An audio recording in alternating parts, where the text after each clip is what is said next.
Hey, what's up? JR Noble here, and I'm just jumping on here again today. I had a student today who asked me the question, how important is it to know the keys and scales as a music producer? And so I figured I'd talk about that today. All right, so my answer to that really is it's the best analogy that I could think of for this is really like if you go to visit another country, let's say you move to another country and you go there, and some people can get away with kind of going backpacking in some other country and kind of picking up the language as they go. Um, and then other people, they take out time to really study the language before they ever even go to the place, so that way they feel a lot more comfortable when they kind of get out into a new place, so that they're able to speak with people in the native language and be able to get around more comfortably. Um, and so music really is a language, and if you think about it, the better you know the language, the easier it is to kind of speak that language, right? And so if you're if we're talking about creating music and you want to be a music producer and you want to creating music, yes, there are people who kind of dive in and figure it out as they go and just kind of learn phrases and things like that. Like, so if we're talking about music as a language, right? So you can go and you can go to some country and kind of start to pick up the lingo as you go through it, and you'll have a rough working knowledge of like the language. And then you could learn in school and speak a little more articulately with that language, right? So music is kind of the same way. You can kind of fudge around and figure it out. And keys and scales are kind of the foundation of that language, of the music language, right?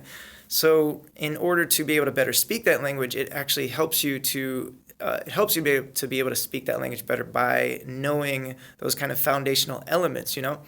And so really, like, you don't really have to learn the music language. You can kind of fudge around and figure it out for yourself. There's plenty of producers out there who've made lots of music without really diving super deep into music theory.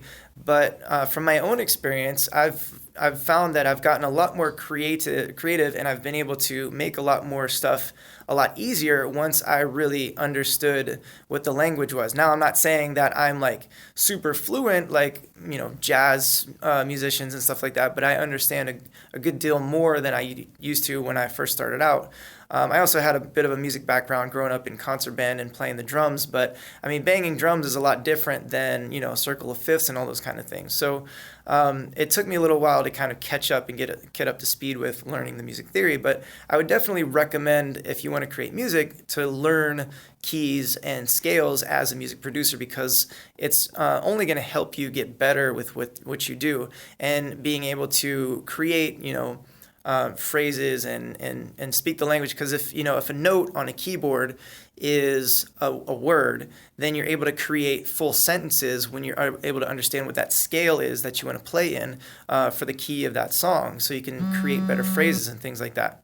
All right, so that's kind of what I have to say about knowing keys and scales as a music producer. It's going to be a little bit harder for you to kind of speak more articulately when you don't really know the language as well, right? But it's not to say that you can't learn to speak at all in that language, because again, if we're sticking with that analogy of going to some other country and learning their language, you can quickly pick up on some of the phrases and some of the things that you need to use, as far as like, hey, I'm hungry, I need water, where can I sleep, stuff like that. And you're able to pick up those phrases and be able to speak those to other people. And the same with music, you're able to pick up on those phrases that work well, and you're able to kind of fudge around and make some music and make some stuff happen, which is great. And if that's as far as you want to go with it, awesome, keep doing it. If you want to dive deeper, then I definitely recommend learning things like keys and scales and chords and chord progressions and how those things work, because it'll just help you, again, just kind of broaden your language, broaden your vocabulary when it comes to speaking in music as a language, right? So again, that's just my take on things. And if you got any kind of value out of that, drop a comment below to let me know what you like best out of it. And also be sure to hit that subscribe button so you can get more information like this. And again, my name is JR Noble, and I want to thank you for stopping by to check this out. And you can check me out at jrnoble.co. I will talk to you again soon. All right, later.